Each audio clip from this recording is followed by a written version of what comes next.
Hey everyone, we are down to another play today. We are going to look at The Incorruptible Judge by Olu Olagoke. Yeah, this play was written or published in 1962, and it deals with the issue of corruption in the judicial system. In fact, it deals with the issue of corruption in the emerging nation of Nigeria. I mean, the country was quite young when this play was published, 1962. The country was just 2 years old.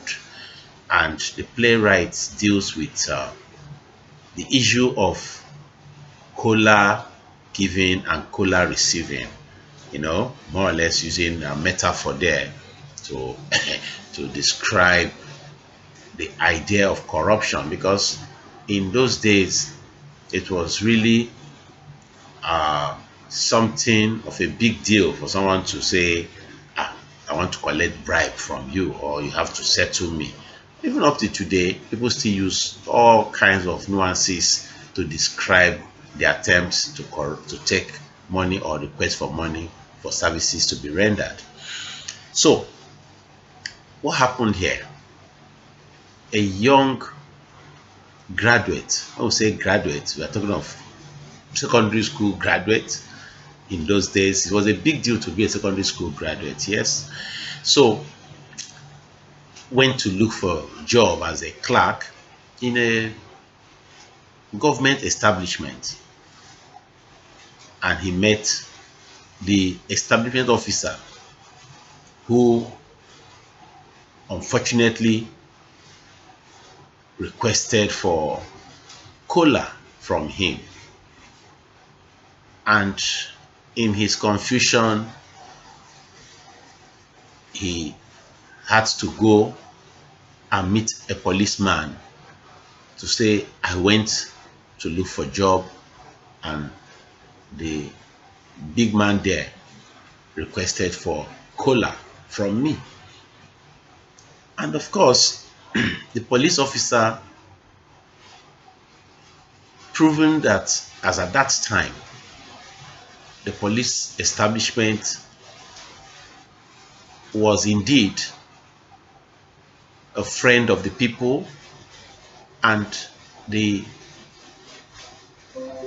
first point of defense for the oppressed, picked up interest in the case and marked some notes, and they took the money to the officer, that is the man called Ade Agbalowemeri, who happens to be the establishment officer. And he collected the marked notes, not knowing that they were marked notes. And then Ajala, our young school leaver, he gave the sign that the police asked him to give. And what followed next became the essence of the play. Sergeant Okoro, the police officer, walks in and arrests the establishment officer. What actually follows that makes the play to be titled Incorruptible Judge deals with the pressure that come upon the average office holder in Nigeria.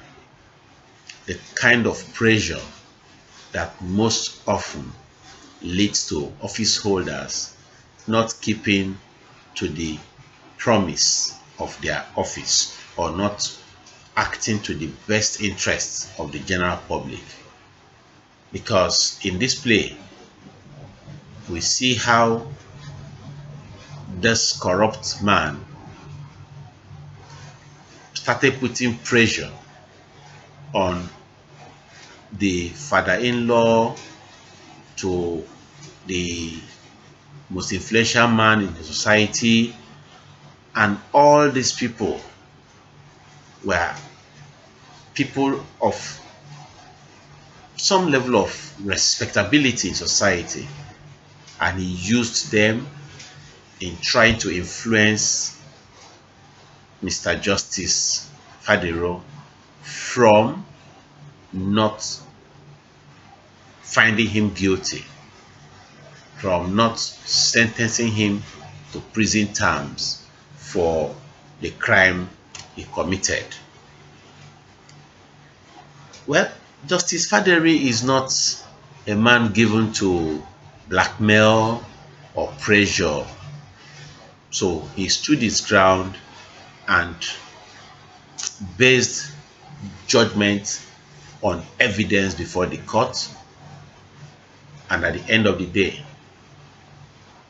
this great man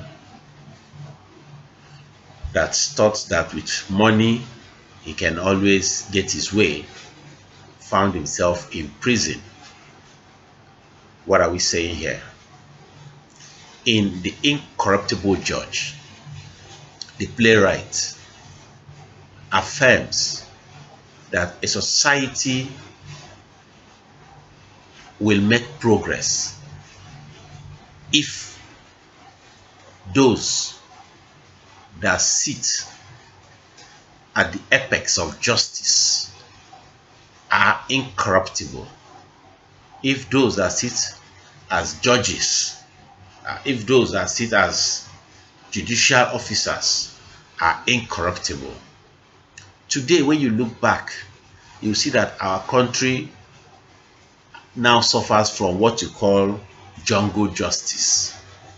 Of course, there was a play we were supposed to have used that would have helped us to actually draw a comparison between justice in 1962 and justice in later day Nigeria, where judges have become highly corrupt, where judgment can be bought, where judgment can even be given on a Sunday when people are at home. You see, what this playwright did with the play Incorruptible Judge is very simple. He established a canon. He established a standard. He revealed to us what justice ought to be. He revealed to us what a judge should stand for. And in doing so,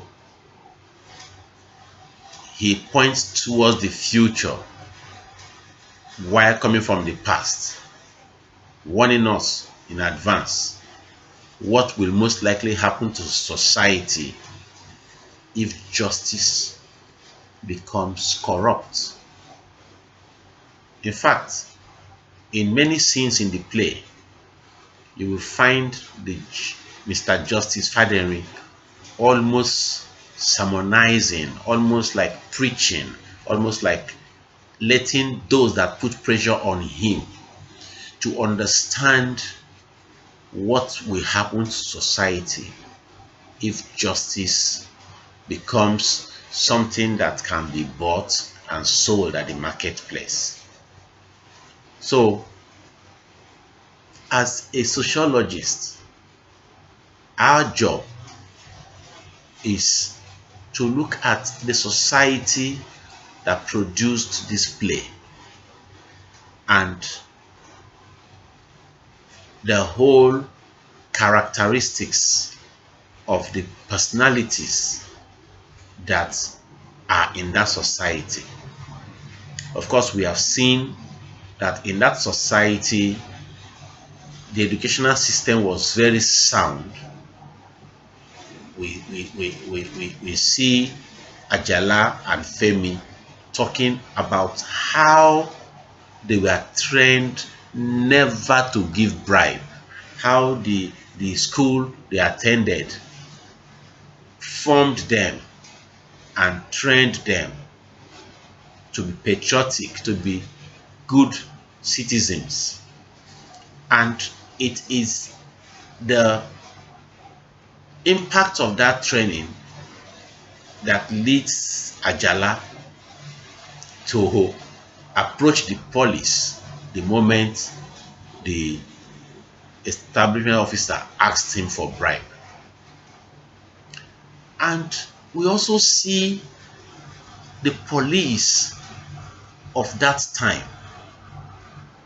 The police of today have become something you cannot trust, something you are not too sure that you are not getting yourself into trouble by going to report to them. So there is now a moral crisis in the police force. But the police of this play, the police we see in the play,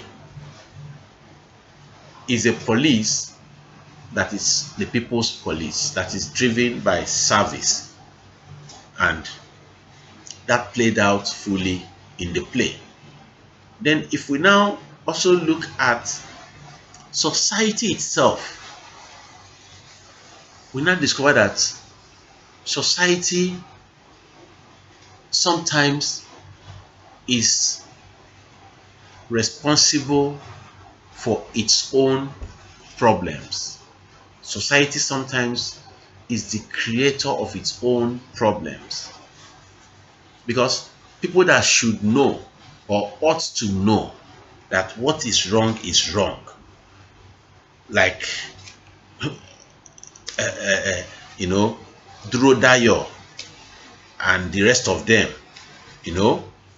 we saw them putting pressure on Justice Fadering and asking him to temper justice, not just temper justice, but to throw justice out of the window, because the man, the what do you call him now, establishment officer, is for them a very important man in the society. So a very important man in the society is asking for bribe from innocent young school leaver, and the rest of them that are also very important men in the society, in order to keep the status quo, are pressuring the justice to do what? To grant Mary a leeway to freedom, even when he's guilty. We'll take a break now. I will come back for the second part of this class. Thank you.